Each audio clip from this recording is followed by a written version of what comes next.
Welcome back to another episode of Olde Carr Guy, and in this episode we are going to find out if it's still possible in today's volatile used car market to buy a car under $1,000 and get it ready for the road very inexpensively so that it passes a safety inspection. So today I picked up this 2012 Ford Escape V6 all-wheel drive. It's a limited edition. It's got a few cosmetic things, got a little ding in the front bumper here, a little bit of rust around the gas cap and the fenders there, holes in the rocker panel. I paid $200 for this thing. So we're going to check it all over. We're going to see if we can fix this thing up, find out what's wrong with it, and have it as a nice winter beater. And we will keep track of the budget the whole time. So I sold this rig over 6 years ago to a friend of mine, and they've put some miles on it. It's got 280,000 kilometers on it now, and they took it in for an inspection, and they said it wouldn't pass because of the rust. So we're going to see just how bad it is. I'm not out a whole lot, $200. He was just going to send it to the crusher anyways. So he's not out anything. He's got his money, and we're going to get this thing put back into tip-top shape and ready for a New Brunswick safety inspection, because here they have to be done every 2 years, and we're going to address everything that needs to be addressed to get it passed. So let's take a walk around and see everything that's wrong with it and everything that's good with it. We're going to start up front here where his wife found a deer that jumped out and poked this in, and I'm thinking, despite where the impact bar kind of penetrated the plastic here, we should be able to heat this up, poke it back out, and it didn't break these clips off, so that should snap back in there. Come across the front, it's got a little scrape across the front of the chrome there, no big deal. We come across this side. It does have the parking sensors. If you guys don't know, these things will park themselves, meaning when you pull up to a site to parallel park, you can hit a button inside, and this thing will scan the area, make sure you get lots of room, and it will steer itself into a parallel parking spot. Wheels don't look that great. The clear coat has peeled off, but the tires are at least a good half or better, but we might have a trick for that. The rotors were rusty looking, but the drive home, we drove this home about 60 miles, those cleaned up, no pulsating. It does have a little bit of a shake at about 145 kilometers an hour, which, you're not going to be driving that anyway. Speed limit's only 110. A little bit of green tree grime on the hood, on the roof, as well as the rear view mirrors. That'll clean up. And paint peeling here around the door handles. Same thing in the back. Rocker panels got holes in them underneath that plastic. That's just a piece of trim. We'll peel that off. Common thing, a couple of common things on these Ford Escapes, and we will go over them as we kind of get there, is rust, not just here, but in here where the shock mount is. The factory undercoating, which as you can see here is still, no exception, that will peel up and crack, and water gets in there and it starts eating away at that inner fender. And one day you'll be driving along and up comes the shock tower through the interior. This one, although it is a little bit flaky, it still seems quite solid. Another common thing back here is the bottom leading edge of the tailgate. This has been undercoated. You can see the undercoating is still there, and just a slight, very, very slight, little bit of peeling of the paint right there. Tailgate does not open right now. The button that electronically releases it is doing nothing. I hit that, nothing. But you can access the back through the glass, which was a neat option on these things, is that you had 2 access points into the back. Another common problem with these was these hinges, and I remember when I sold this to my friend, we had to replace those before we let this go. So those are fairly new. Those are only about 6 years old. And as you can tell, there's our sticker from 2018 when we celebrated our 10-year anniversary. Backup sensors work. Rear view camera works as well. It's still there. It comes up in the rear view mirror on these vehicles. We come around this side here, and again, we got some paint peeling there around the door. The gas door, a little bit of a peeling there, and again, we got some tree grime. It's typical of this vehicle. It's 14 years old after all. Sorry, it's 12 years old, 2012. Tires, again, in really good condition. Something rattling back here. I think it's the spare tire. I did check it. There's no air, and it's just kind of flopping around there. So, you know, a few cosmetics. Yes, we could clean this thing up, and I think it will clean up fairly well. Let's move on to the interior, but first we're going to get it in the garage because it is chilly out here today. As you can tell by the exhaust, it does have a leak. It sounds like it's coming from the back here somewhere, so we will have a look at that. All the lights are working. Tail lights, license plate lights. I did check the backup lights. We also come up front here. The headlight is pointing down, the fog light is pointing up, but they're working. And everything is good on this side. Our keypad is lit up. We don't know the code yet, but our scan tool will allow us in there and figure out what that is. And as we come into the interior, no lights on the dash except for low tire pressure, of course, seat belts on. And this thing has 285,845 kilometers. I'll put the conversion on the screen. As mentioned before, this thing comes with the Duratec 3 liter. It's a 24 valve V6. You can see it right there. We can also see some scurry prints here from some mice. The insulation isn't all tore up, which is surprising. We did check the air breather. There's no signs of mice in there. All kinds of dirt and dust. We checked the oil. It was down maybe not quite half a quart. It didn't overheat on the way home, and the transmission shifted just fine. As far as rust under the hood goes, there's not a whole lot. You see a little bit down here in that seam, but that's just surface rust. No big deal there. The strut towers are still in good shape. And this one looks like it's even got some undercoating on it at some point in time. But in the process of getting this thing ready and checking it all over, we will change the oil and all the fluids just to make sure that this thing is going to give us some more life. Now, you guys be sure to let me know down in the comment section down below. What do you think? So far, do you think a $200 bill on this thing is a good deal? Or do you think I'm hosed as we sit? So far, cosmetically, all this stuff can be fixed. When we get this thing up in the air, we'll be able to tell for sure just how rusty it is and whether it can be fixed. Nevertheless, if it's too far gone, well, it might be a great candidate for tannerite.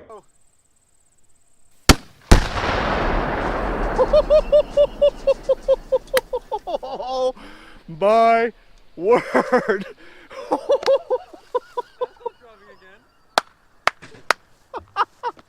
Oh my word! Anyways, let's take a look at the interior. So because this is a limited edition, there's a couple of upgrades that you get on these Escapes, such as the leather seats, which are heated, but you also get the piano finish trim on the door. You also get that down the center console as well as in the the entertainment stack. Also has the upgraded floor mats, so it's got all these ones that will catch all your dirt. If we pull that up, you'll see it looks just like new under there. Again, we're going to be cleaning this thing. Power seats, again, power seats work. On the way home, I tested the heated seats. Heated seats work. I synced my phone to the Bluetooth. Yes, Microsoft Sync, and it works. As well as it has a kick-ass stereo system. Cruise control works. The volume controls and media controls work. Emergency brake, I did not dare step on that, not knowing. But these vehicles have drum brakes in the rear, so I'm guessing that they're going to work, but I didn't want to do that being so far from home and having to work on this thing as cold as it is outside. We come into the back, we've also got leather seats back here, and my buddy had a dog and a young child, so it's a little dirty back here, but nothing that can't be cleaned up. These seats will fold.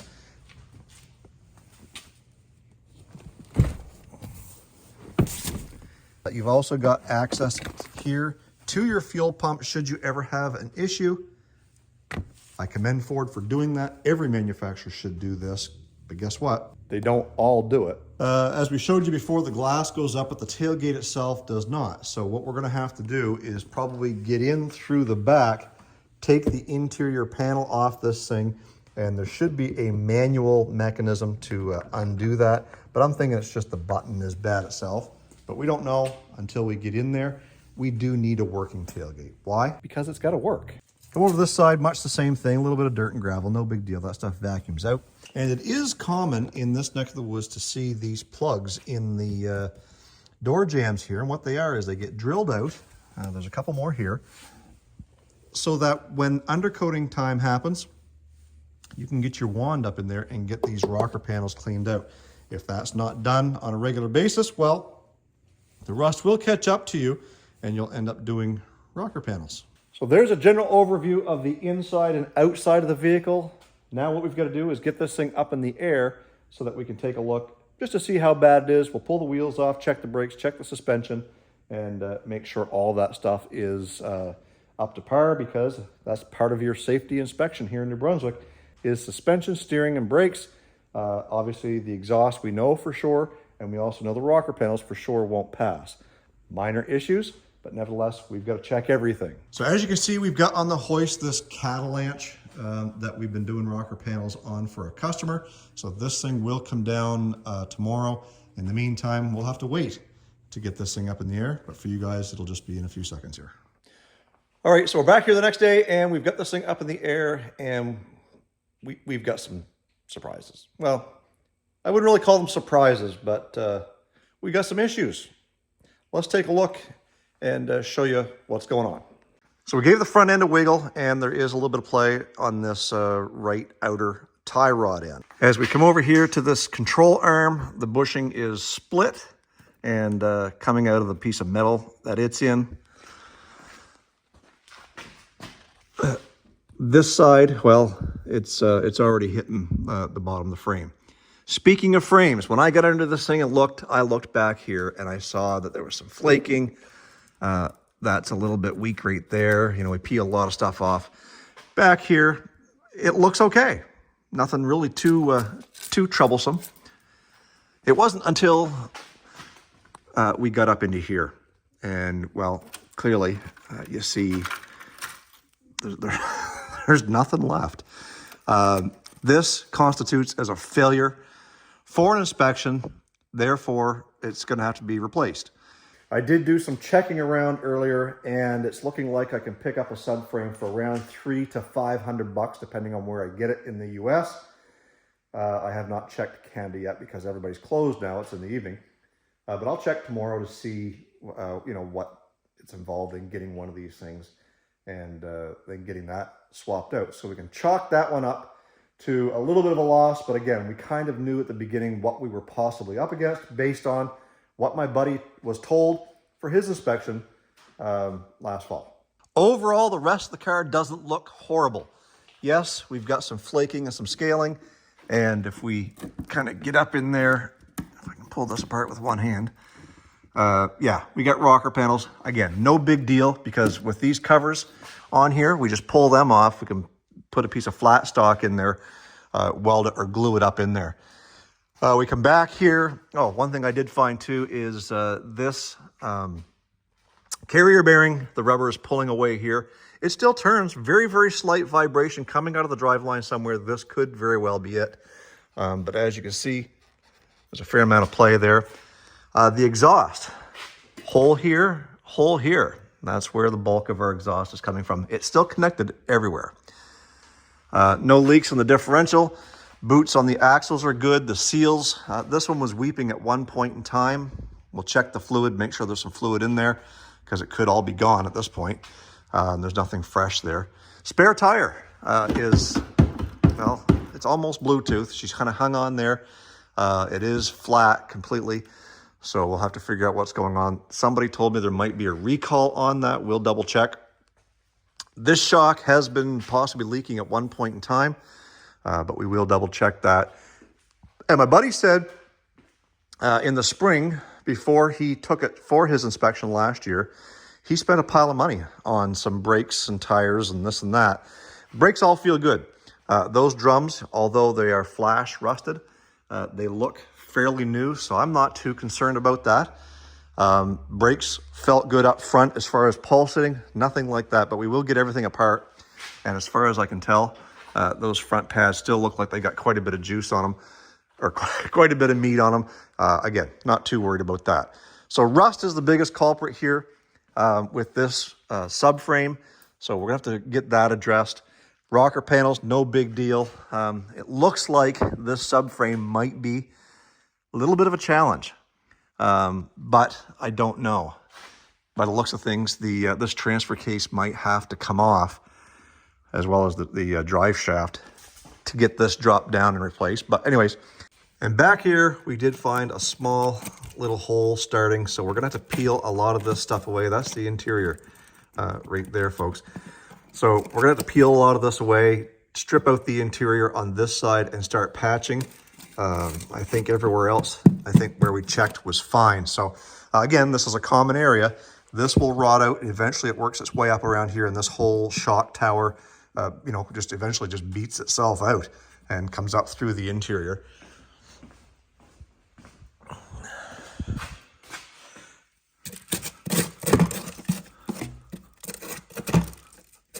Over here on this side, we did some beating around and everything still seems to be quite solid there. So I'm not too concerned about that. Again, this is just a lot of loose scale. So one more thing we'll have to address, a little bit of metal in there to patch that up and we'll be fine. Even these fenders, we'll cut that out and put a piece in there and get that fixed up. Now we know what we're up against. Again, I'll ask the same question I asked a few minutes ago in this video. I paid 200 bucks for this thing. Between the control arm bushings, the outer tie rod on this side, the muffler, might even be able to patch that up, just weld a piece on there. 2 rocker panels and a subframe. I'm gonna guess, in the back of my mind, we're probably gonna have $600 or $700 Canadian in parts as far as the control arm bushings and the subframe. Rocker panels, we'll have a little bit of material there. Let's assume that we'll have $1,000 tied up into this thing at the end of the day and be able to have it inspected. Did I make a good choice? Do you still think that we're ahead of the game with only paying 200 bucks for this thing? If you so, leave your comments down below. And the ultimate question is, as I started this video, can you still buy a reliable vehicle under $1,000 bucks? Well, it depends on what you call reliable. This one we're going to spend some money on. And if you're an average Joe, you might not have the skills to be able to weld rocker panels, you know, replace subframes, stuff like that. But when it comes to doing small mechanical work, there's not much of it there to do. So on a scale of 1 to 10, 10 being super duper hard, I would say everything that needs to be done on this is probably somewhere around a 5 or 6. It's not that bad. Having a hoist certainly helps. Again, if you're an average, just a DIYer, is this the type of job you want to tackle, laying on your back in your yard? Well, you could, but having the proper equipment certainly helps if you've got to pay someone to do all of this. If you're paying $800 in parts, you can bank on you know, paying that again in labor. With this subframe, it's going to be a few extra hours. But even still, if you bought this on the side of the road yourself for 200 bucks and had to go pay someone to do all the work, if you were into it for 2,500 bucks, are you still in the money? I think so, especially if you're going to buy it to drive it. These things are quite reliable. And as far as mechanics go, the engine, transmission, rear diff, stuff like that, you don't have too much to worry about. U-joints in the drive shaft, well, that's a different story. When they go, that whole drive shaft assembly can cost you $1,000 bucks. So at the end of the day, I think we come out pretty good on this one. And if you were to pay someone to do all the work yourself, I still think you're probably going to be ahead. Folks, it's time we make this 2012 Ford Escape legal for the road. But what I mean when I say legal for the road is we've had to do some work on this thing because, well, it's been sitting for a long time. Went for an inspection and the thing failed, mostly because of rust. The first thing we had to do was fix the rocker panels, but today we're a little more structural, the front subframe. Let's get this thing up in the air and we'll show you what we're talking about. So previously we took the rocker panels, we cut all the bad stuff out and we welded in some new metal. There are plastic covers that go over these. We still got some paint touch-ups to do. But underneath, as you can see, it's quite scaly. And in the first video I did, I showed you exactly what we were talking about. We've since found another hole right here. You can see right in through there. Up front is where it's the worst, where there's virtually no structure here anymore. So the whole goal of this video is to get this front subframe out and get it replaced with a new one, which I've got sitting over there on the floor. So the things that we're going to have to do here is the exhaust is in the way. We've got 2 bolts here on the Y pipe and 2 bolts back here. plus this flange, which is leaking, so we're gonna replace the gaskets while we're in there anyway. We've also got the cradle bolts here and here. We've got a couple of nuts sticking out of the stud there. We've got this cross member which holds the engine mount up there, which we take those two bolts out. This whole thing's got to come off. And then we're going to disconnect our lower ball joints and tie rods. Once all that's done, and the steering, I guess I forgot about the steering, so we'll disconnect the steering knuckle. Once that's done, this should all be able to come down and over top of the transfer case here. So yeah, the drive shaft's got to come out too. We've got all the new parts. We've got new control arms because the bushings are bad. We got new link kits, and we got a new tie rod for this side over here because the tie rod is bad. Once all of that stuff is replaced, this thing will then pass a safety inspection, which is good here in New Brunswick for 2 years. So even though the inspection is good, doesn't mean your vehicle's good for 2 years. You still got to maintain your vehicles. So we're fixing the rust. We're replacing a few mechanical components, and we'll be able to get this thing on the road this weekend. First thing I'm going to do, get our drive shaft out, disconnect our exhaust. Let's get at it.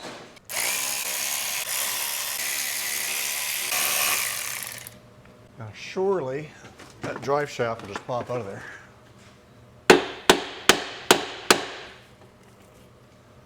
I mean,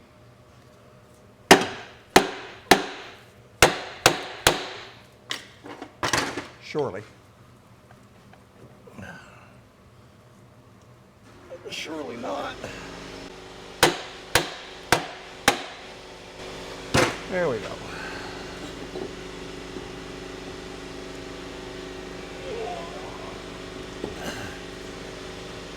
You mean I got to take that down too? It's not that far away from popping out of here. Thing is, if I struggle to get it out, I'm going to struggle to get it in too. She'll go. All right. Now we got to get these bolts out.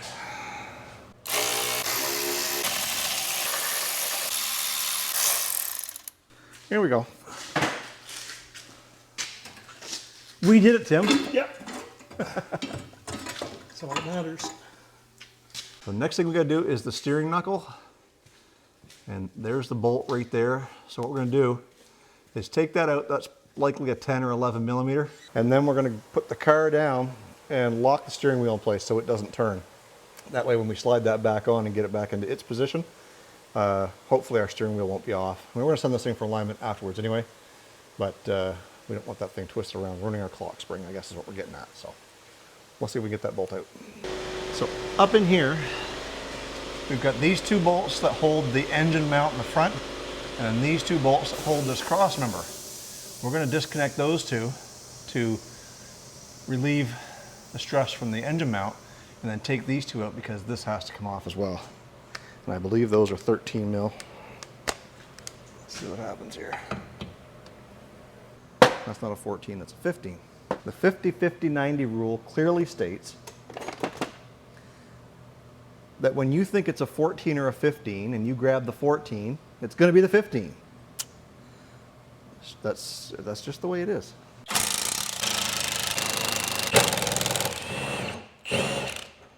Two motor mount bolts there, the two that hold the cross member onto the rad support, and then we've got one back here holding it to the subframe.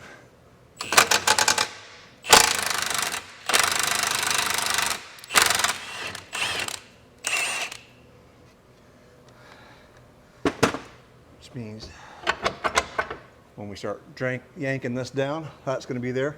We can take this little cross member off. That looks like it's about a 14.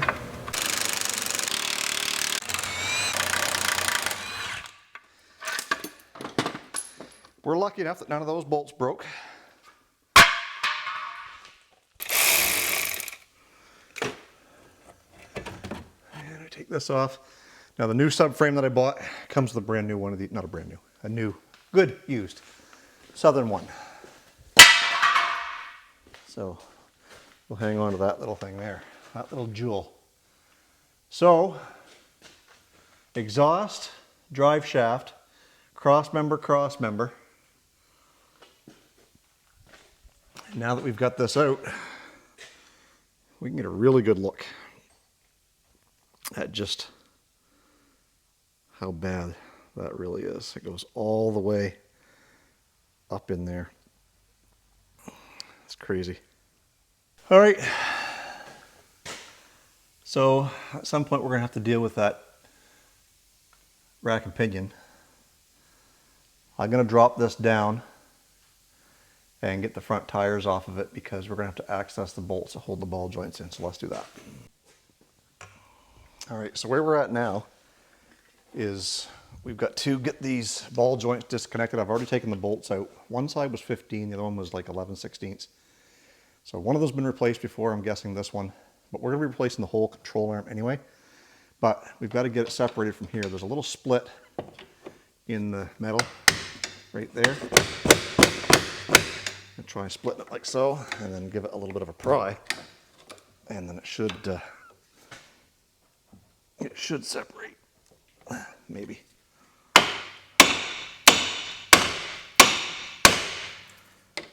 But she's quite rusty up in there too, so it might take a little bit of heat.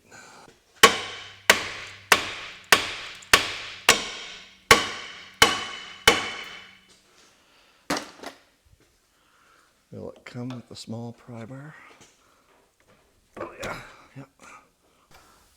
She's almost out. A little more loving. Get you guys a little bit more out of the way here. So I think those links are a 15. Yep. So if we're lucky, they'll just spin off. Wrong way. Love when a plan comes together. And those are lifetime warranty. It looks like they've got grease fittings on them. I hope the new ones that I bought got grease fittings, because if they don't, then I might just be inclined to reuse these. So we're going to stick that back together. See, she got a grease fit in there. The bottom one does too. So let's go over and do the other side. Now, is this one going to be as cooperative? Nope.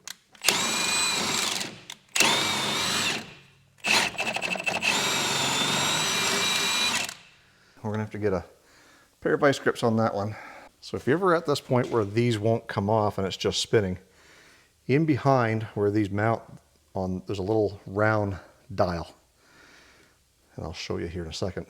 You can get a pair of vice grips on there and clamp onto it so that it doesn't spin. In theory, this should spin right off. Just like so. If you can see right here and then right over here on this side, they're flat. So that allows you to get in behind there and either hold a wrench or a pair of vice grips. That link, got a little bit of play in it. We're probably going to replace those anyways, but I hope the new ones that I got have grease fittings. Now, let's take apart these tie rods and we should be ready to start. Dang it, that friggin' rack and pinion. Son of a...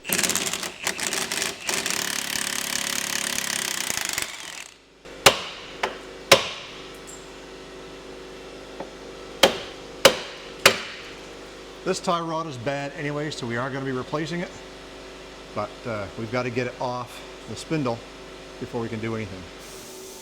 Now when we come over to this side, like I said, she's got a cotter pin and a castle nut. I don't think that's factory. I think the factory ones are the nylocks. So we're going to pull this off and get that one ratcheted off there. You guys let me know down in the comment section down below. Do you think they're still using, or do you think in 2012 they were using cotter pins in tie rod ends? Or do you think this is aftermarket? Because this is old school. This is, you know, you go buy a part. This is probably the way they come now. But I'm thinking this is aftermarket. Huzzah!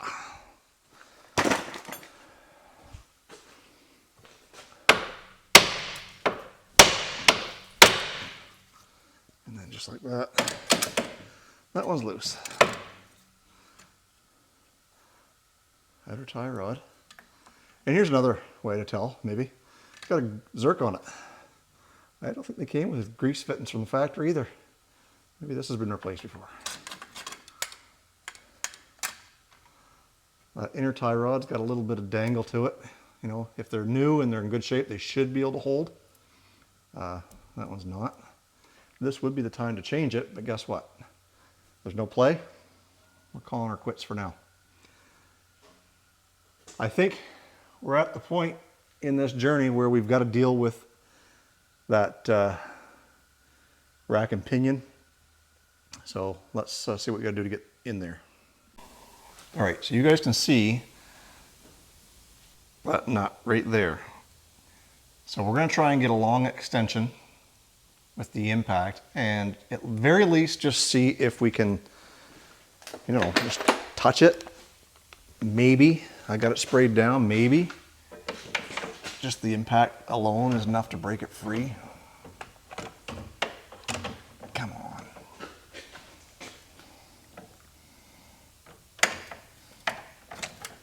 All right, please don't fall off, please don't fall off. Please don't fall off.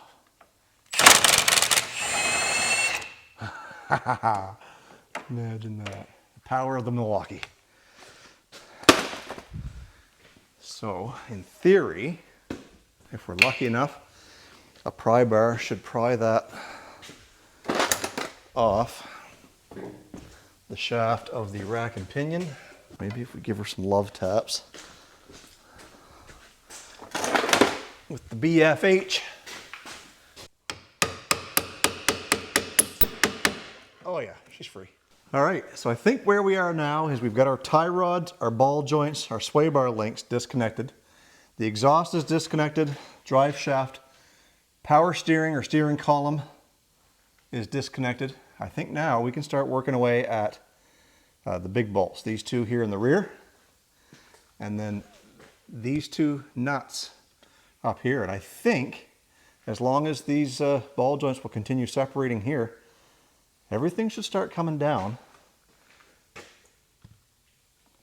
Man, look at the size of that hole. And I noticed when I was taking everything apart over here, this is really bad. We'll break it all down once we get it on the ground. I think we should be okay to start lowering this down. One thing I am going to do though, like I said before, is I am going to lower this down and wrap the steering wheel up with the seat belt so that it doesn't turn while we're moving this around. We don't want to ruin that clock spring, because if the steering wheel starts spinning and then you go to get that back on in the wrong position, that first time you make a right or a left turn, it could be already clocked and rip that little ribbon cable on the inside. So let's get that down, lock that into place, and then we can come back here with our transmission jack stand and as a third or fourth hand to help us start getting those bolts off. Now, we have loosened them, so you're not going to watch me struggle doing that. We brought them in earlier. We got a long pry bar on it. And let me show you what's happening. So, namely these back bolts, they go up through this lower control arm bushing. The control arm bushing is shot, and we are replacing the whole control arm, because you can buy these just as cheap as you can almost the bushing here. So I went to Rock Auto. I picked up a whole control arm for about 35 bucks. And what's happening is when we spin this off, we've got it broke free of the capture nut up in here, but the whole rubber part of the bushing is twisting. So we're going to have to kind of crank those down by hand as this drops down. These ones here are actually working. They're spinning out, so it shouldn't be a problem. But we're going to grab the transmission jack, which is over here behind the tires, bring it over and give us an extra hand to help hold this in place while we start removing things. Because, we're working solo here. Tim has been in and out. He's gone to get me those new bolts. I don't anticipate him wanting to work any further on his day off. But he may give me that extra couple of minutes to just kind of lower this down. So let's get the transmission jack in place, and then we can start working away at cranking those rear bolts out by hand.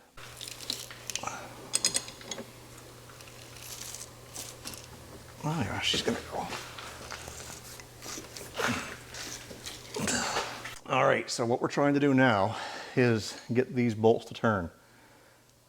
They don't turn very well with the impact because the rubber is cushioning all the blows. But we've got the big 3/4 ratchet with an adapter to the size that we need here, which I think is 11/16 or probably 19 millimeter. I don't know what it is in metric, but anyway, when we go and we pull this, we're starting basically like this, and I can turn that like that, and when I let go, it wants to come back at me a little bit because the rubber is spinning within the bushing.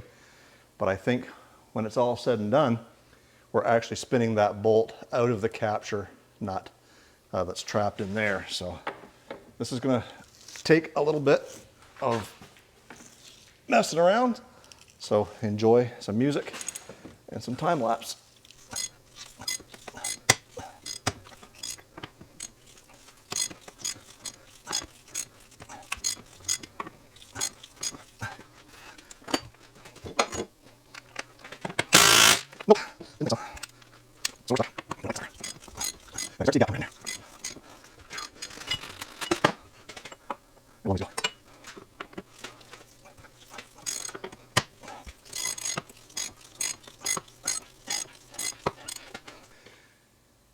So we've got ourselves quite a gap up in there, which means it is unthreading.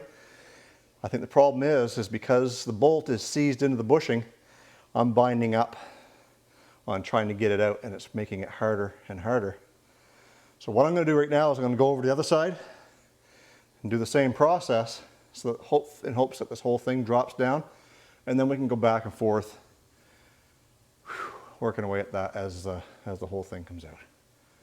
You know, had Ford put a hole in the control arm right about here, he could have stuck an extension up in through there and actually had some work cut down. So work harder, not smarter. I was once told by somebody smarter than me. Short handle, big socket, extension. Slide that on there. Give yourself a little bit of extra leverage. Makes it a little bit easier to crank on some tight bolts. We're gonna do it. Another reason why I don't like using torches. I just had Chinese food last night. I had some leftovers for lunch today. It's gassy in here.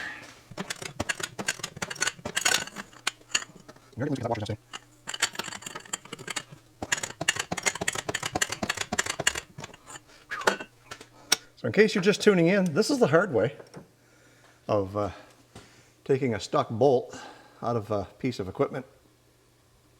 That seems to be seized on there pretty good with a short ratchet and very minimal room to work. So when I'm ready to yank this thing down out of here, I'll let you guys tune back in. In the meantime, I'm going to continue to fight with this thing. I'll tell you one thing, I am absolutely friggin' beat. This back bolt was being a bugger, but we've got it.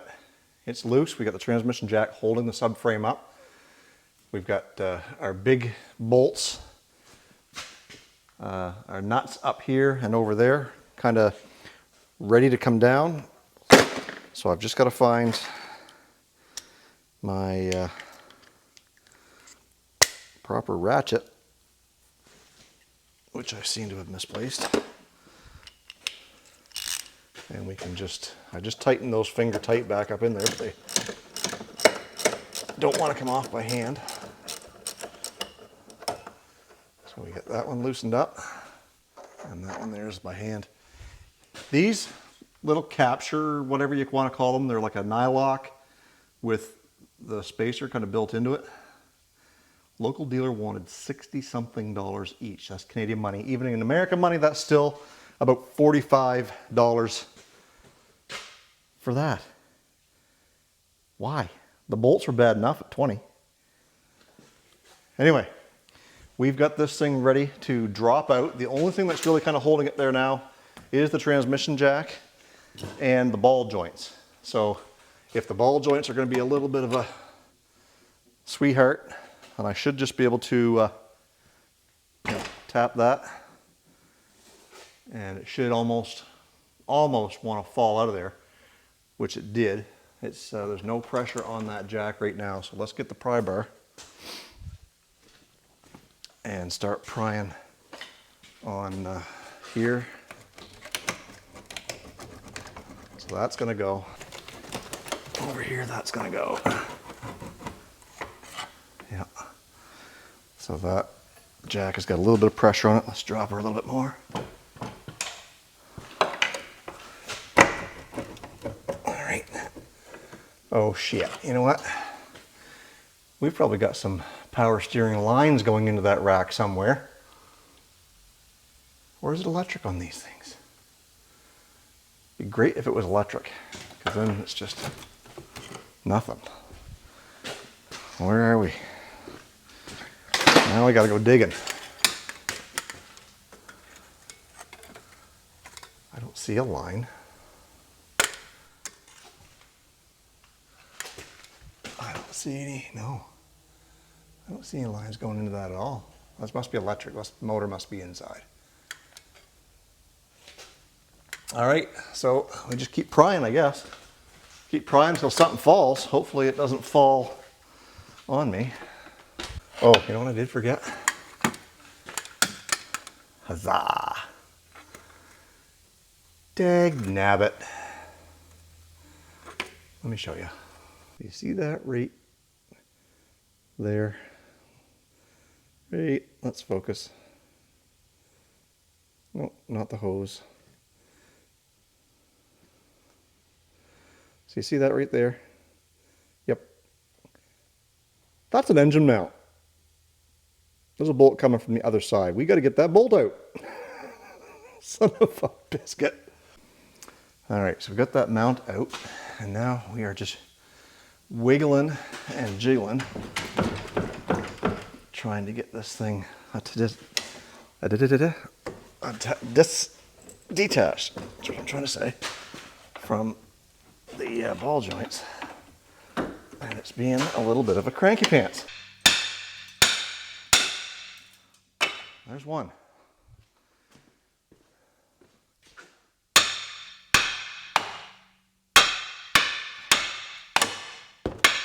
Come on, Jason, hit it. Throw your purse at it.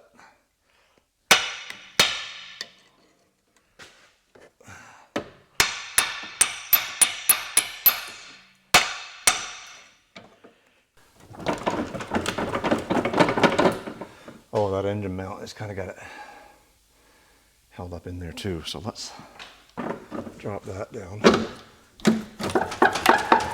Give her a little bit of a pry this way.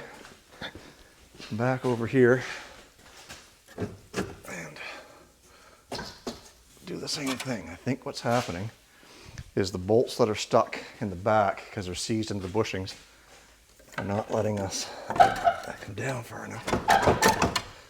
Okay, it's let go of that. So I think what we got to do is lift it up and over the transfer case where it connects to the drive shaft. I think is really all that's holding us up. I think. So if that's the case, then I should be able to just gonna go like that. Like this thing literally is ready to fall out of there. Let me get you in here so you can see exactly what I'm talking about. All right, so we're disconnected here. We are disconnected where that nut went on to that stud. This bolt is disconnected, but it keeps wanting to stick itself back up in the hole. I can't draw it down because it's seized in the hole there. Over here on the passenger side, the bolt is out of the hole, but again, it's seized in the bushing, so I can't push it down. Here is the transmission or the transfer case.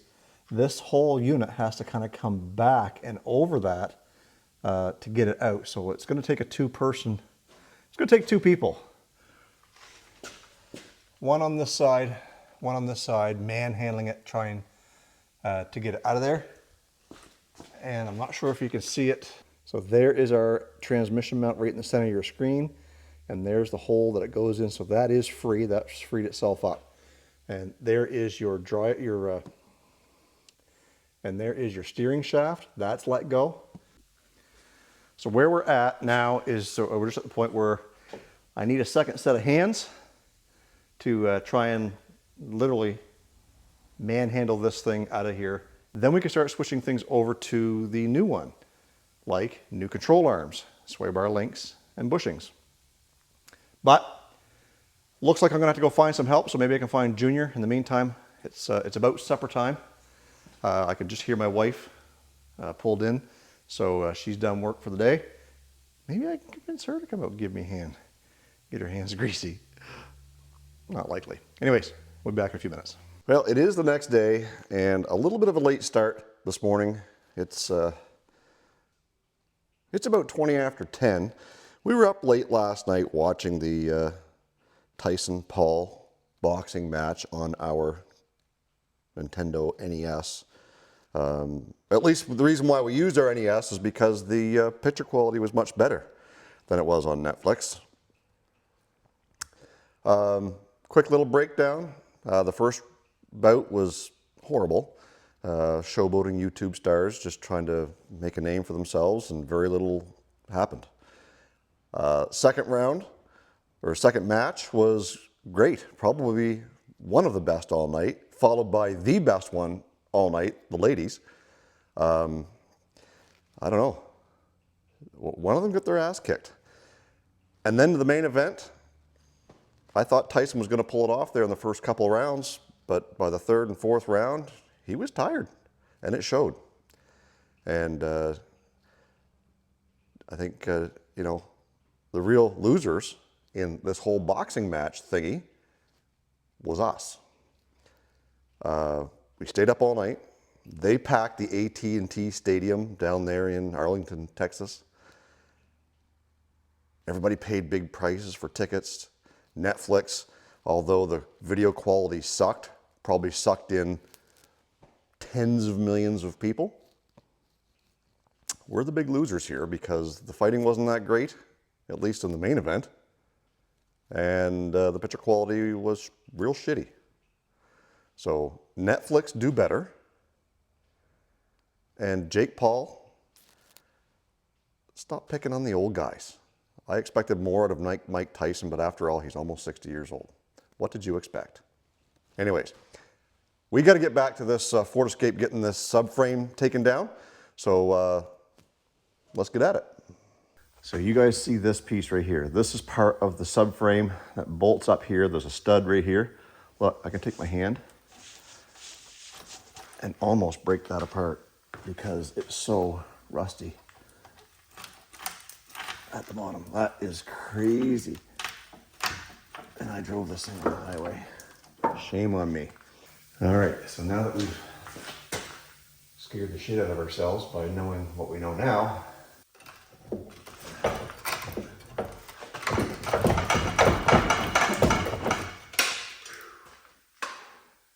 so close.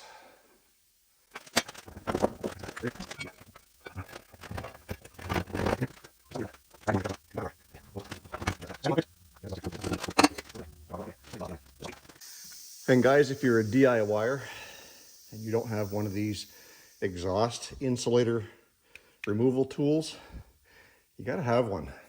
It's pretty simple. If you got your insulator there, it just hooks on and pushes on that and pops those insulators off. No struggling. It helps if you lube them up a little bit too. We're gonna leave that one on there because, well, we're gonna need it.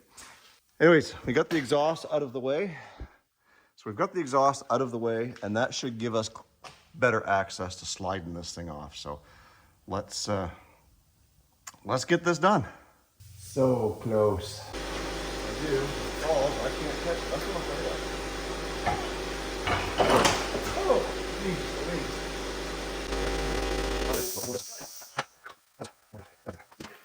over here. Just like that. Now, we get it moved out of the way so we can start swapping over parts like our sway bar and our rack and pinion. All of this will come with it. We're going to put new bushings in there whether we think it needs it or not, because it's going to be a pain in the ass to ever do that down the road. And we do have one bad tie rod on this side. So let's get this out underneath the car. We'll get over to the other side there and we'll start swapping things over.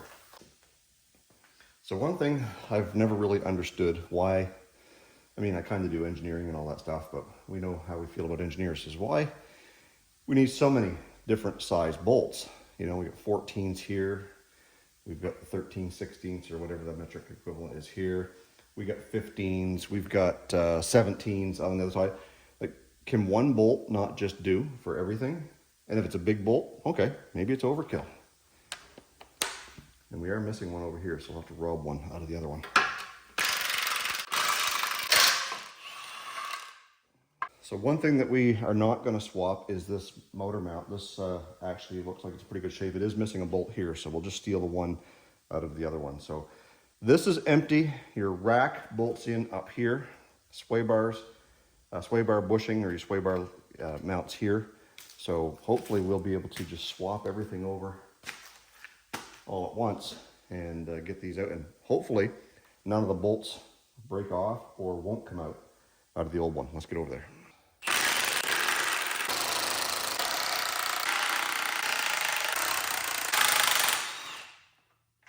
Now that we got everything apart, let's just take a really good look at the severity of rust. So you know that these are the two rear mounts here, the two front ones are here. This is virtually all that holds this onto the vehicle.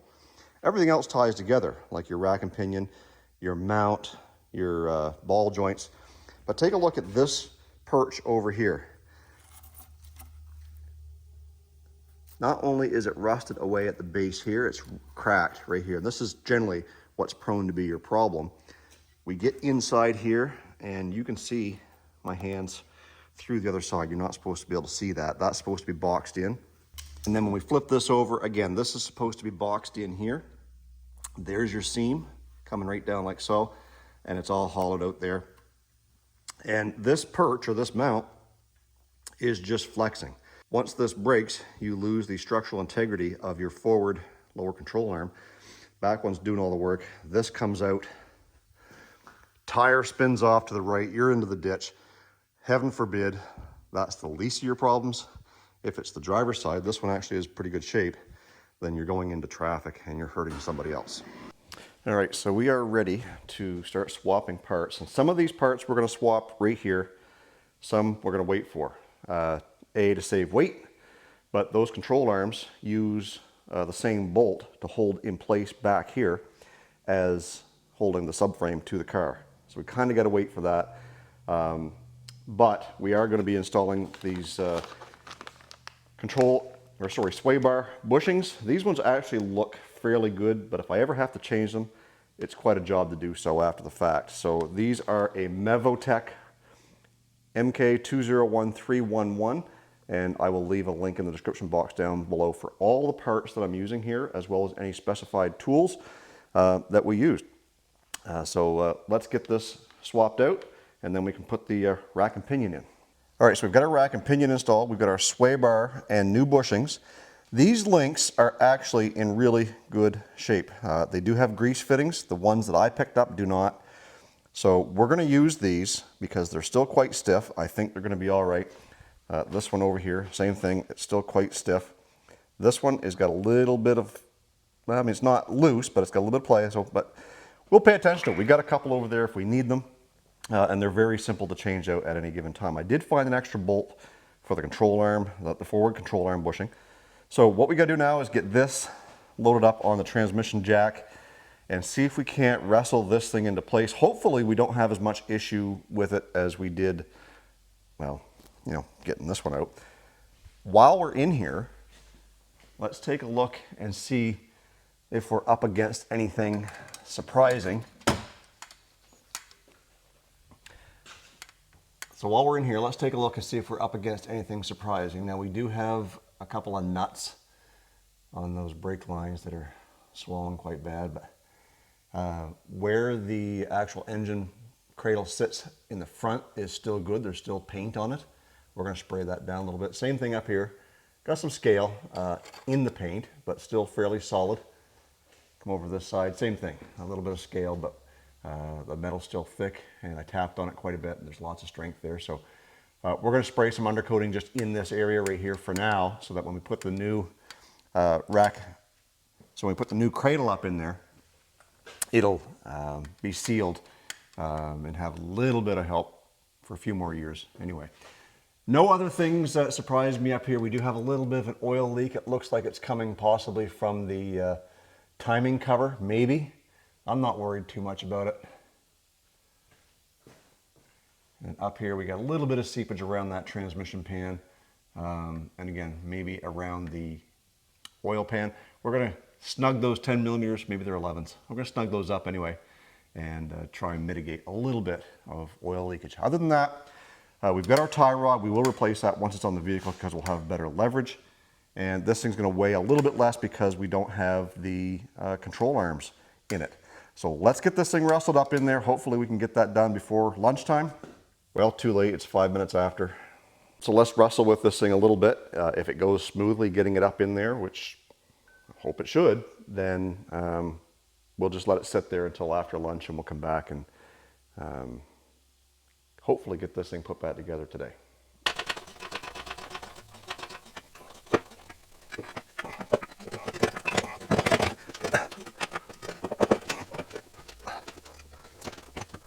Yeah, well, I think this is a good place to stop for lunch.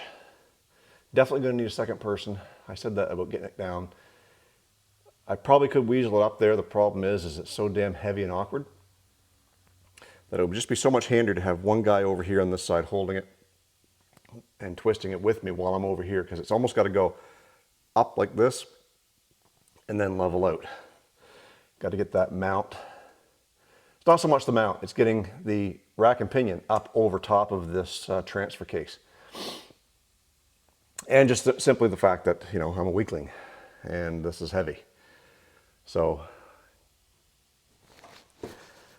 good place to break for lunch, and when we come back, hopefully I'll track down somebody who can give me a hand with this thing.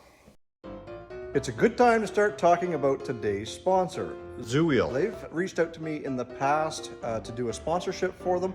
They sent me this little 4-in-1 socket that is great around the shop. We've been using it for quite a while now. So let's take a look at it and see exactly how you're getting 4 sizes out of one socket. So if you take a look at the front of it, the top piece here does 21 and 17 millimeter. And when you flip it over, it does 22 and 19. So 19 and 21 being your most common sizes. And the way it works is that it's got one size on the inside of that chrome ring. But if you're going to be using it for something bigger, that chrome ring will actually slide down out of the way and bite onto your bigger size. And in this case, your bigger size would be the 22. When you flip it over, it does the same thing. It's got 17 millimeter on the inside, and then if you push that down, and again, it just slides right over the socket, those teeth will bite onto your 21 millimeter. And when you go to use this thing, it does come with this small little 3-inch extension. So depending on which size you're using, it goes in, locks into place, and then that way you can go and use that on your big socket.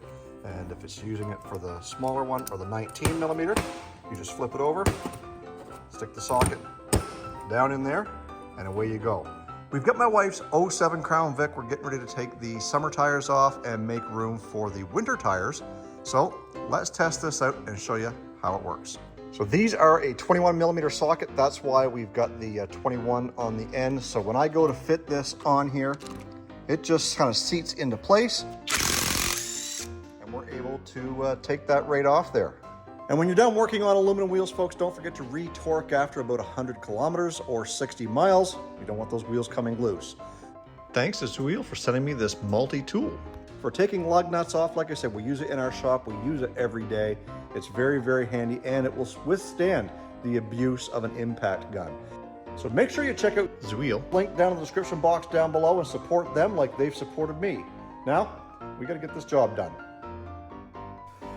All right, so I had a friend of mine pop over, and everything happened so quickly I didn't even have a chance to turn the camera on. But we got the subframe in place, and in order to get that up there without friggin' weaseling around, I took this little yoke off the transfer case. That gave us a good 4 inches, maybe 3.5, 4 inches there to get that in. So we've got our nuts here on both sides. We've got these in temporarily because we're going to have to remove those to take out, or to put in the control arm. And we've actually managed to get the steering knuckle hole lined up, but I dropped the bolt and I can't find it. So I'm just in the process of trying to find that. Once I get that done, then we can start getting everything else put back together in the order that we took it off. That rear engine mount is in. I did manage to get that in place. We're about ready to put that cross member across the bottom and get that front engine mount loaded up in there. But I can't really do a whole lot until I get that steering shaft bolt in place. I got to find it to do that. So once I get that done, we'll be back putting the tie rods together, getting ready to put the control arms back in once the other engine mounts are done. And then we can go on to the small stuff like the exhaust and drive shaft. Should be able to button this thing up here in the next hour or so. But in the meantime, gotta go find my bolt. All right, so we struggled a little bit with this cross member in the front because, well, it's different than the one that came with the new case. So this might be for a front wheel drive versus all wheel drive, not sure. V6 versus 4-cylinder. Anyways, we got that in there and we got this lined up. So we're getting ready to put the drive shaft back in. Now remember, we had taken this yoke off and I can't find any torque specs anywhere for this, if there is any, for that big nut that goes in there. I got it back into roughly where I think it was to begin with. And I guess we're just gonna go with a couple ugga-duggas and hope that that does a trick. It's not moving, there's no play there. So I guess we're gonna call that good. So we can get this back into place and then we'll put this cross member across here. Now, as I recall, this came out quite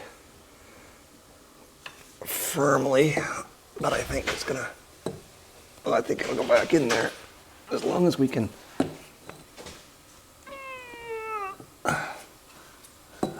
Maybe not. Whew.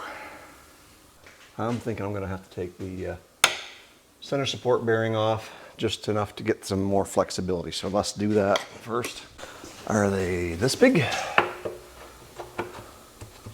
Ish.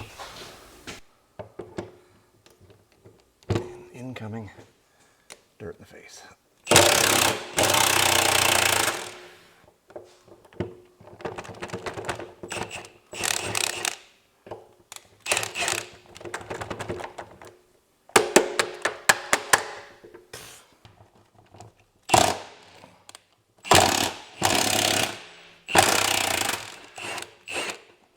I suppose now would have been a good time to change that support bearing, wouldn't it? I wonder if just having that off there is enough. Yeah, right. Yeah, right, Jason. That hang from there. That hang from there. Why I didn't do that in the first place is beyond me.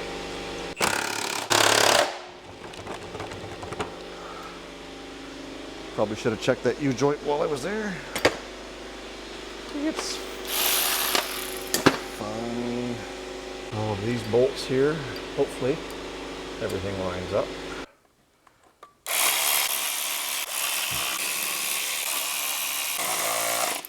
So now I think is the time that we put that front Y pipe on, because I don't want to be fishing it up underneath this cross member. So we've got a few new gaskets to put up in there. This one's just a kind of a ball and socket type deal. And then everything else will bolt onto it from behind. So I think we can call this part ready for exhaust.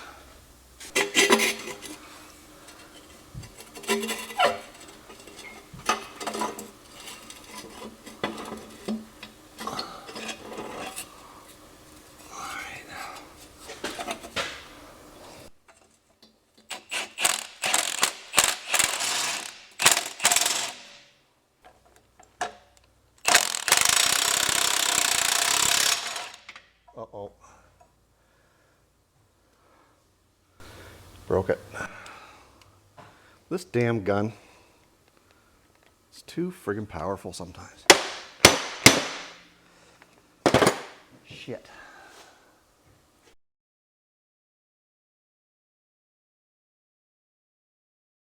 Okay, so we're ready to put these lower control arms in. The reason why I went this route, like I said before, the bushings were bad on the old one, so we're getting new bushings on both ends and a new ball joint.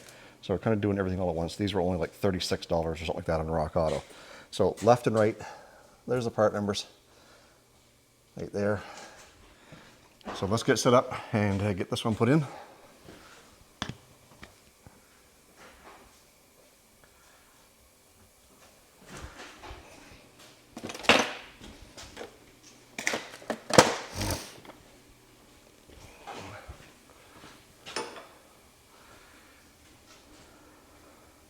So I don't know how you guys do it, but I usually start back here at the rear control arm. And we'll get our bolt started here.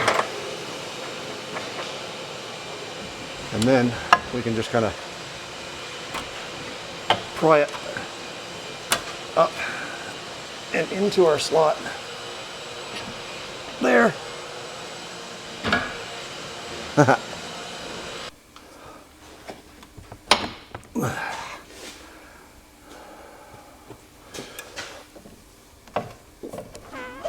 So that just slid in there once. It should slide in again, I think.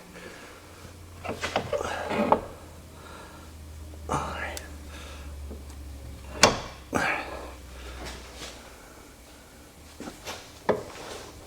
There you go. There you go. And we get our new lock bolt, cinch pin, whatever you want to call it.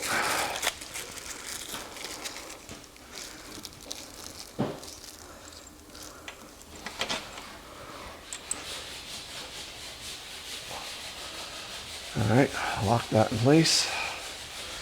Take this. And we get you locked back into place. Just like that.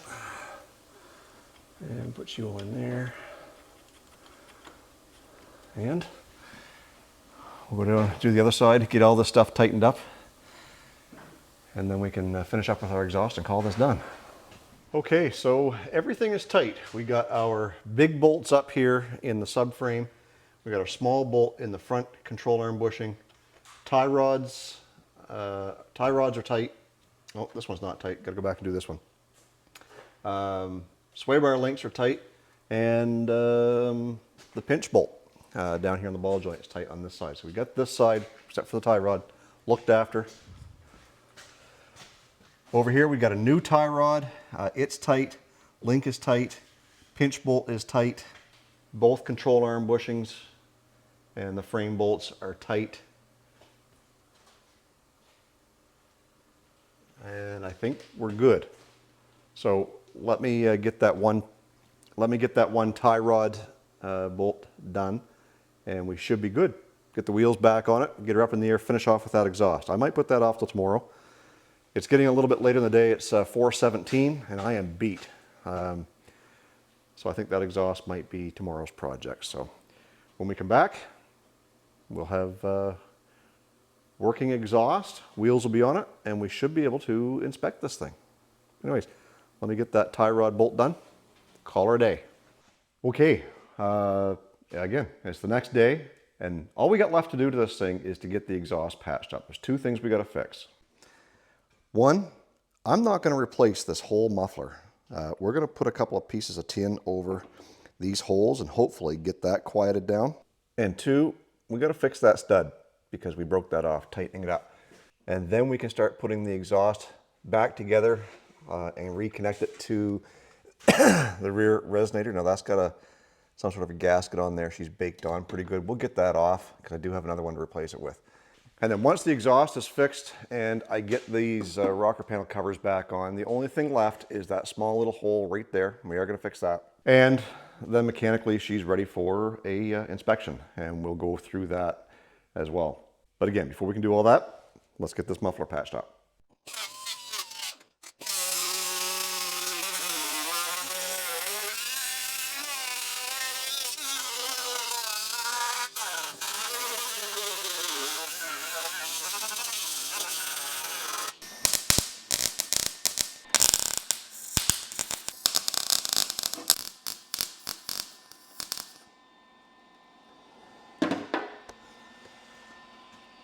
Well, that one's tacked into place. So now we'll cut this one and grind it down. and we can go over the whole thing.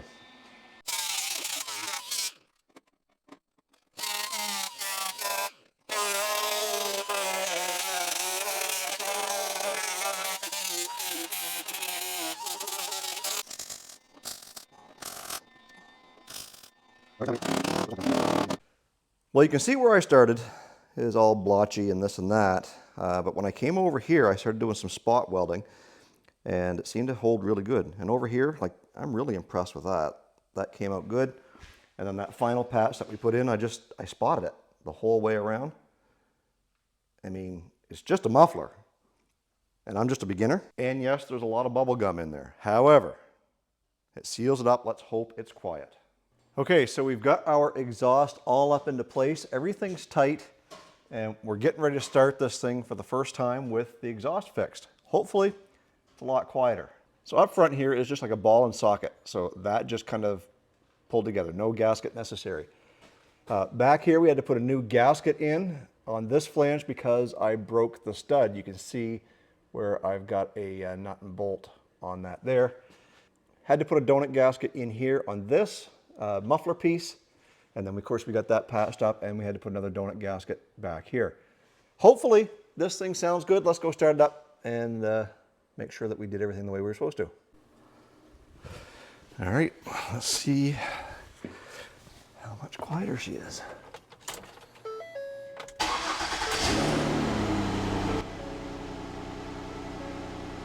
Normal enough for me, I guess. So there we have it. It took me basically all weekend, you know, a couple hours Friday afternoon, 6 hours yesterday, and a couple hours, well, about an hour and a half this morning just messing around with that exhaust. But I think if a fellow was to do this whole job on his own without having to record, you know, you could probably book yourself off a couple, 3 hours and have it all done, even if you're fighting with a few bolts and this and that. Hoist is definitely not necessary, but a big advantage if you have one. All the parts that we use, like I said before, are going to be down in the description box down below, so that if you guys need any of this stuff, you know, and you're doing this job, there'll be a list down there for you. Also, don't forget Olde Carr Guy merch. There's the first link in the description box down below is a link to my store, and if you guys are interested in getting yourself some Olde Carr Guy merchandise, t-shirts, hats, hoodies, stickers, and even some beer koozies.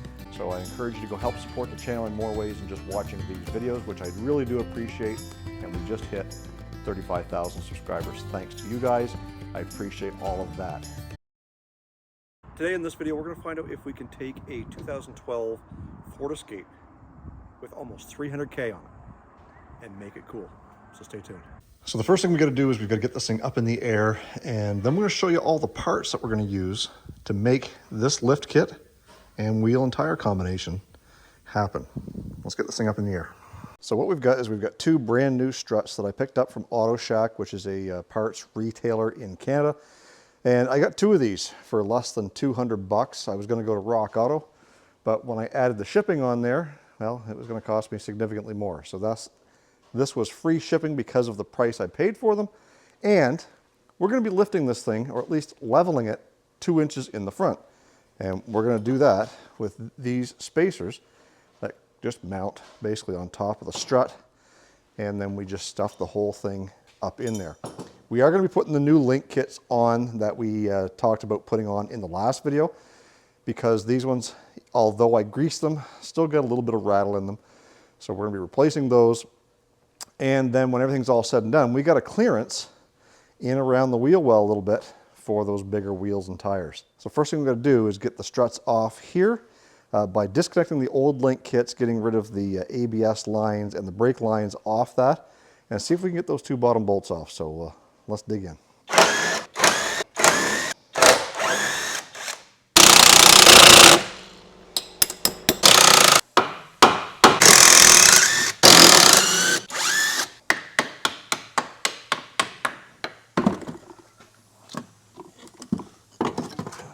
Well, unexpectedly, that just fell out.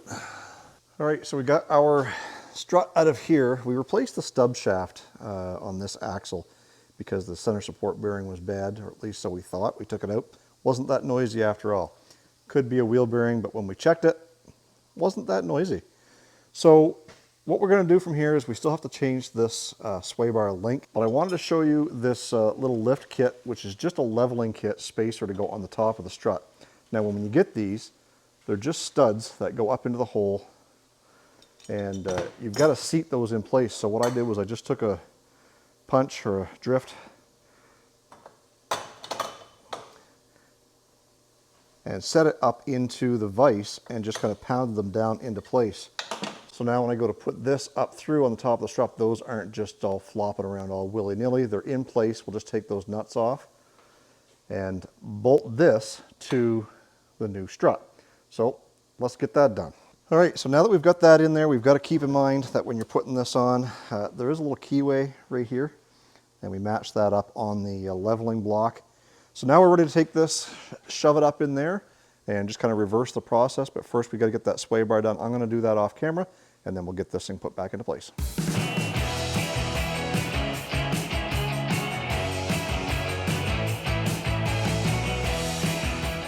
So one thing you got to keep in mind and not make the rookie mistake that I did, there's a left and a right to these struts.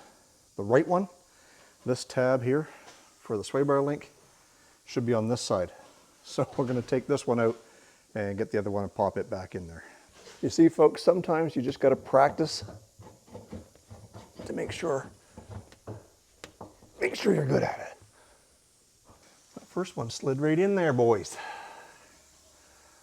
This one's being a bit of a dick. Come on. I see what the problem is. That one's not in quite straight. We'll give her a little love tap. Check the rest of them over here. They all look good. Let's try her again.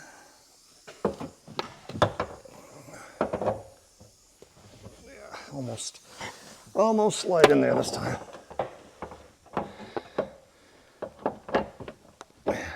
There we go. We got her. And when you don't have 3 arms, use your foot. All right, let's get this thing back up.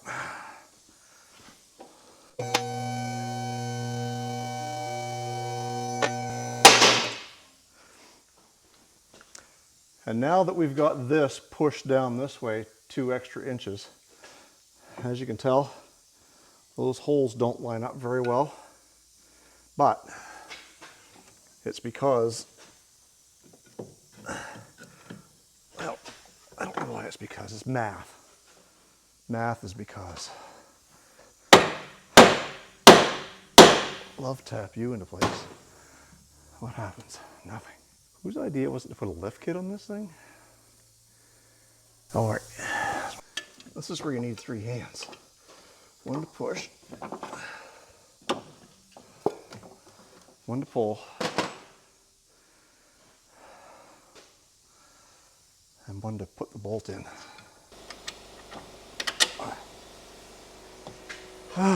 There's one. But I got it going the wrong way. It should be going this way. Not sure it matters. All the experts down in the comments will probably tell me, you got to take that bolt out the same way it came in. Yep, and you're probably right. So I think what we'll do is we'll get this top one in somehow. I don't remember it being this difficult when we did the Grand Marquis. I wonder if I can spread those apart a little bit. Maybe.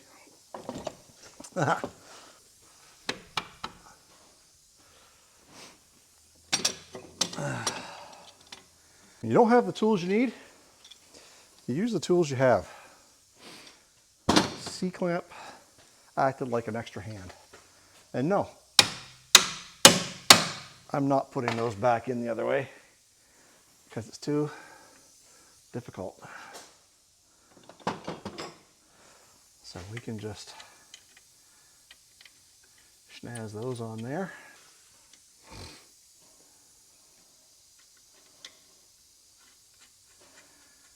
put that on, and then our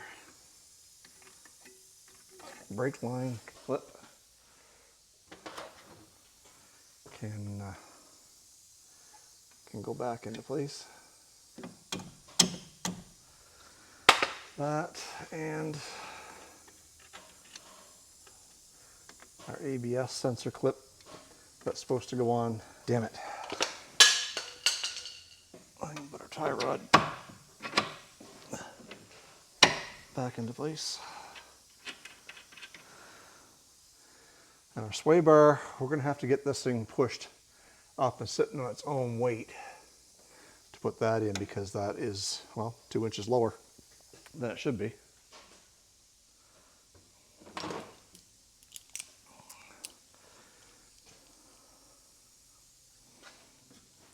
Probably should have had some light on in here for you guys while we were doing this.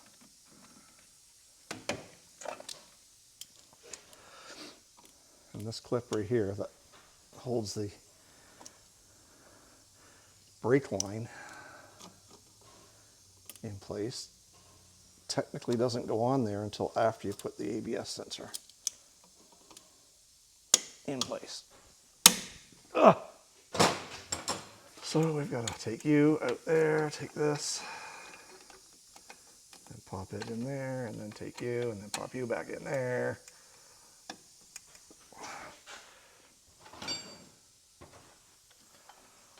And then take this, slide it back into place, give it a love tap with the oversized hammer. Take our 10 millimeter that didn't break off, which is probably still stuck in 10 millimeter. Tighten up our axle nut. And the proper torque spec for an axle nut is pretty much when it stops turning. Right about there. 18 millimeter for that.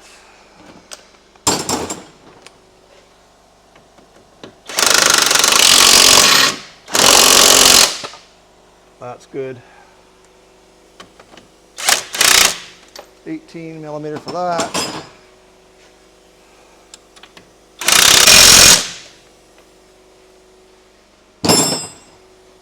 And make sure your backing plate's not going to rub.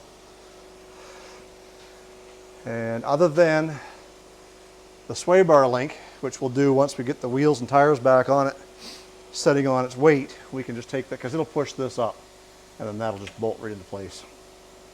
Or, if you're like me, and you realize you've been tripping over this transmission jack for the last 20 minutes, you could probably take advantage of that to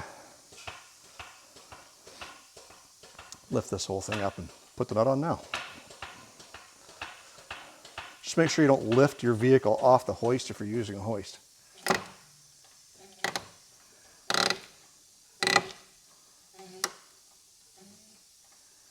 I hope that's not the strut tower creaking.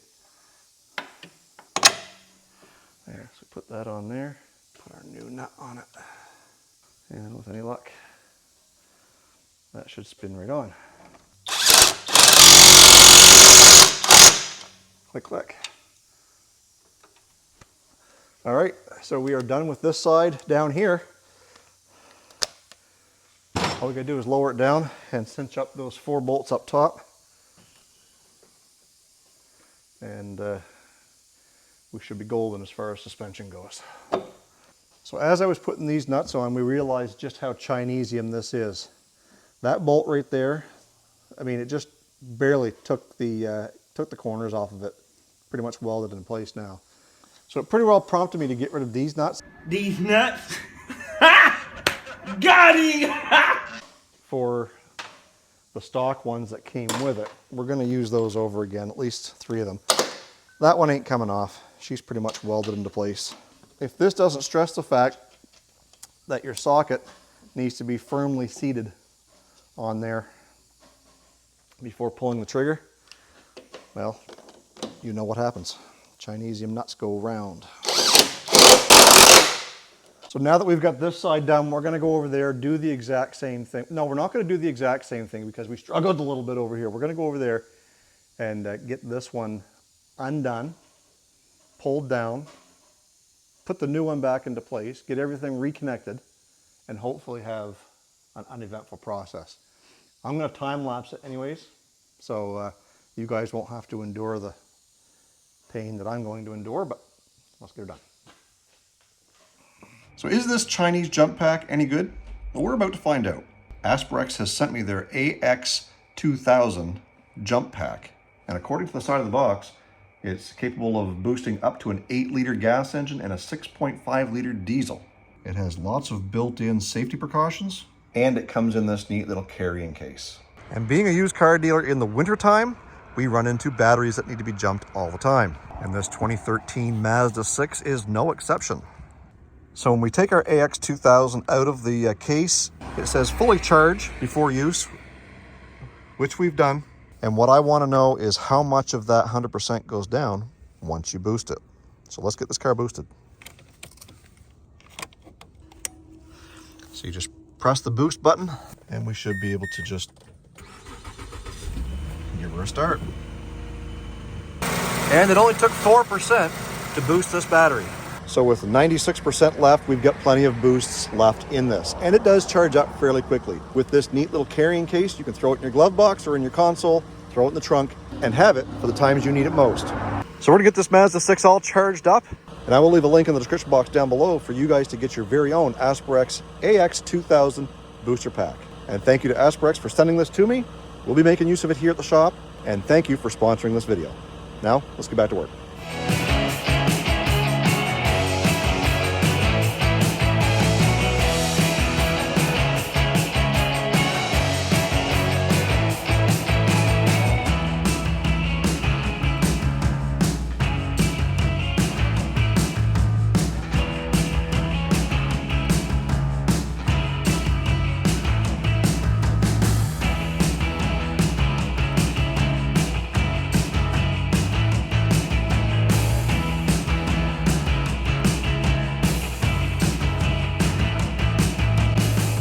So now that we've got this all back together, we have to take the inner fender liner out to, well, clearance the wheel well for the bigger tires that we're going to be putting on it, which means this seam right here likely is going to be giving us some issue.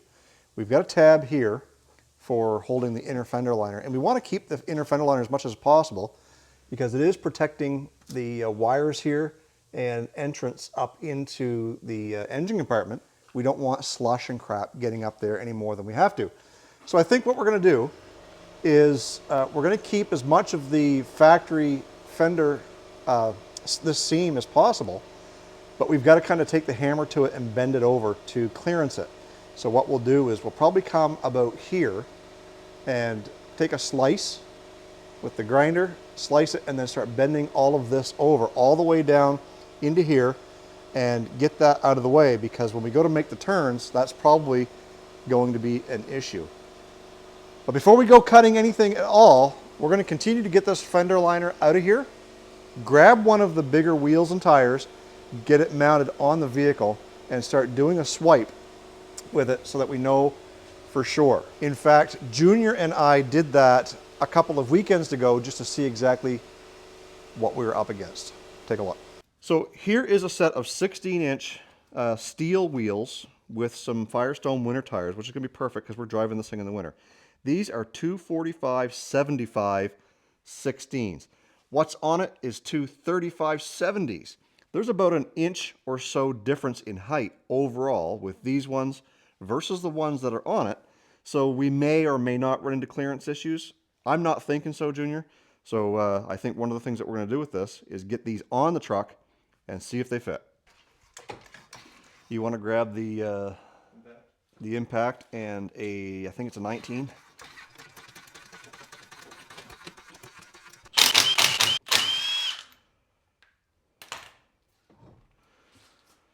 Those ones are a lot lighter than the steel wheels. I noticed when I was stacking them up over there, they're pretty rugged. Obviously the bigger tires as well. Yeah, get your nuts out of the way. You don't want to roll over them. Oh yeah, beefy. Let's get it bolted down. We'll set it down the ground. So let her down. Oh yeah, I like that. Sticks out just a little bit. Nothing that's hidden. There's just a hair. That's long. Okay. So it is going to rub up against that right there. So That's just all clearance. bring it back a little bit. Okay, right there. No, back more. There you go. So it is hitting right there. We can trim the plastic. We can heat that up, push it back so that it's not going to be much of an issue. But what do you think, Junior? Do that, and put maybe a little spacer on the strut to raise it up a little. Well, I've got to check that strut too. I don't know. When we take that wheel off again, we should check and see. But even just the way it sits, it looks way more badass than Yeah, it does. I like the black. those faded out old crappy alloys. And if you look at that, just let me zoom in here. Just the way that sticks out. It pokes out almost perfect. Just about even, if not maybe a little tiny bit out from the fender. So she'll be a mudslinger, as well as salt and slosh and crap. Yeah. But I think it looks pretty good. It fills out the wheel well, and all we got to do is. And they're good tires. Yeah, and they're like brand new. So the purpose, Junior, tell the guys what you bought those for. Because originally, I had a Grand Marquis I wanted to lift, and I bought those wheels and tires, it was 8 months ago from somebody outside of town, and I was going to lift that car, and I decided to sell it off instead, fix it up, and had nothing else to do with these. So maybe thinking about doing it to my gray crown, or even my manual swap crown, but I don't know. That's just not that style for those. They're too nice. Oh, the gray one's too nice, and the white one's meant to be a Hooner. anyway. So But how fun would that be? A manual swap Crown Vic that's also lifted. lifted with a big spoiler. It definitely gets some attention. Yeah, and if you guys don't know what his big spoiler he's talking about, I'll flash a picture on the screen here so you guys can see that. So, anyways, I just thought something here too. what's that? I think that's gonna rub. Oh, it is rubbing a tad bit, but it'll clearance, I think. And if you have to, you can grind that down. Oh, the caliper bracket? Yeah, it's rubbing just a slight bit. Well, let's jack it back up in the air and spin that wheel and see noticed that. what's going on there. Yeah, like I But said, this has an offset, yeah, right? Whereas your factory ones pretty much don't. They're kind of a flush outside mount. Anyways, we'll get this jacked up, check that caliper, and see if we're going to be able to make that work. So since that video of Junior and I putting this on here, we know what we've got to do. And I do have a couple of 3mm, or I think the 3.5mm spacers. That's going to bring this out enough so that those wheels aren't going to rub on the caliper. So we've got to get to beating and banging here and finish getting this fender liner out. So let's get to it. So I guess the plan here is to just start beating away at that seam. I'm going to try and keep that tab up there to hold this in place. We're going to lose this one here. But I still have a mounting point right there. There's a screw that goes in there. So if we lose that bottom one, no big deal. But it will still hold up in here, and then we're just going to trim out inside that bottom piece. So let's see if we can get this bent over here with this small hammer. Yeah. Not enough swing. Let's get the big one. And when I say not enough swing, it's when I'm in here hammering, I'm catching my knuckles on here. So if I use the big one, I can hold it down further. And you might be wondering, Jason, why are you going at this all Neanderthal? I've lifted 2 other vehicles before that weren't meant to be lifted. A 2008 Kia Sportage and a 2003 Grand Marquis. I'll leave the links for those videos in the description box down below if you guys want to check those out. And sometimes you've got to do what you've got to do. If I cut this seam out, well, this is structural. I'll lose structure between the inner fender and the body. If I bend it over, the structure's still there. It's just out of the way. So that's why we don't cut this.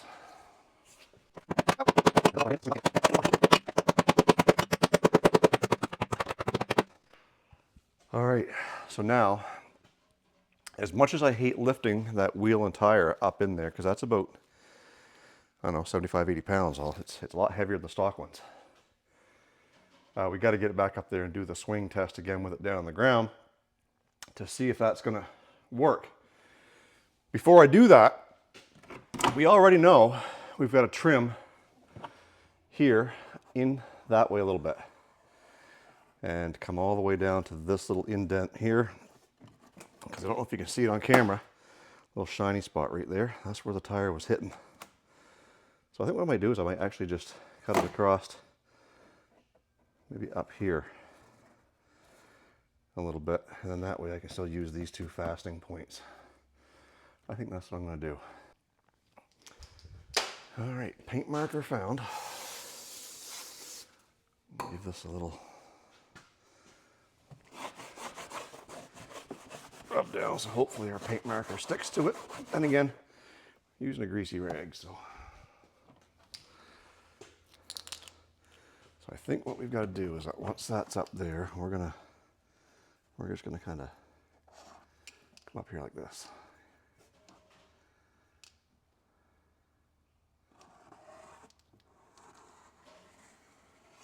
And then cut across there. So we'll go get our little angle grinder, just kind of zip that off, and hopefully that's enough. No trimming needed up front, as we've already indicated. So I'm kind of looking forward to getting this done so we can get it over in the wash bay and get her cleaned up.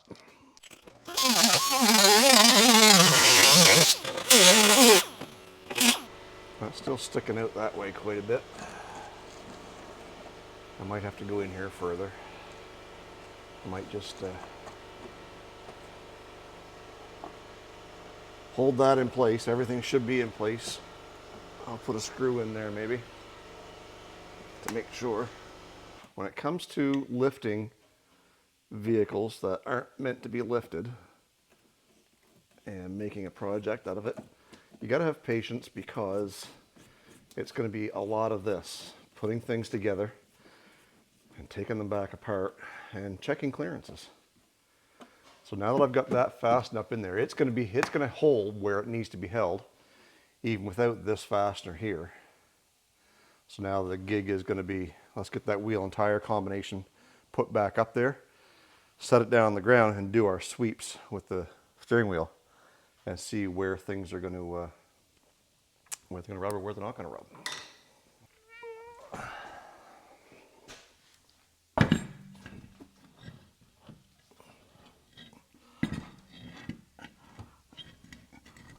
Come on.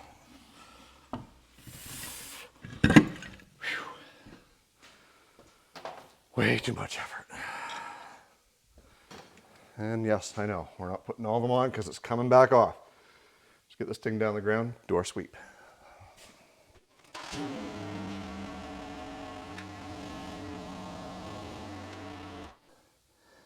So if you can see in there, we are pretty close here, so I can trim a little bit off that corner piece, which I'll do. But back in here, where my bottom of my finger, that is bent in, no worries. I don't think it's going to be a problem even when the suspension is moving. So we'll do that little fix right here on the corner of this piece so it doesn't rip that off, and we should be good. We'll spray some of that down with some black undercoating, get this trimmed, and we should be all set. And then we'll do the same thing on the other side, and we should be able to call this done. Get those wheels mounted on there for the final time, and take it for a little bit of rip around the yard, make sure it's still not rubbing. I don't think the back's going to be an issue. Everything is good there. Suspension travel is really good, and there's nothing for it to rub on anyway. So let me get this done, and then we can get it over to the wash bay and get this thing cleaned up. As you can see, she's got lots of tree grime on it. It's got some rust staining on these spots here. We'll get all that cleaned up, and when we're done, we'll be able to touch up around the wheel wells and around the door handles, at least get rid of the rusty looking stuff. Anyway, let's finish this project up first before we get over the wash bay. We can call it done.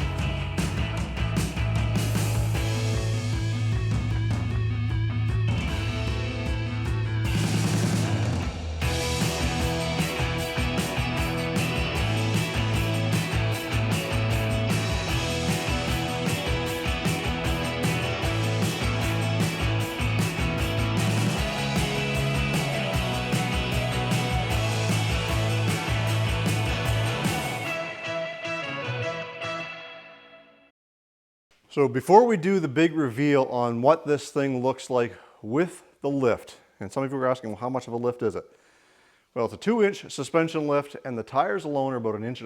So 3.5-inch lift on this 2012 Ford Escape. And I think it looks pretty amazing. No rubbing as we sit right now, just pulling it from one bay to the next. But like I said, before we do the big reveal, I want to get it cleaned up inside and out so that you guys can see the final product and my vision of what I had for this thing is very shortly after I bought it. So I'm going to go clean this thing up. That's going to be a completely different video all on its own. So in just a few seconds for you guys, you get to see the final result. And if you haven't hit that subscribe button, now is the time to do that. Make sure you like this video. We've got lots of great things coming. This one's just about done. This is just going to be a daily driver. We've got the Suburban, we've got the Chrysler Cordoba, we've got some Panther platform content, all stuff that we're going to be working on over the winter. If you like that sort of thing, make sure you're subscribed to Olde Carr Guy. We've got videos popping out every week and daily shorts, so make sure you tune in. And there it is.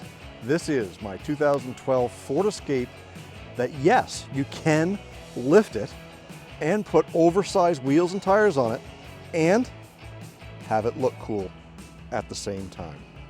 I really hope you guys enjoyed this little build series on this 2012 Ford Escape. If you like this video, give it a thumbs up. Make sure you subscribe to Olde Carr Guy. Don't forget to grab your Olde Carr Guy merchandise at the first link in the description box down below. As always, stay focused on the windshield, not the rearview mirror. I love you guys. God bless. Let's do it again in the next video.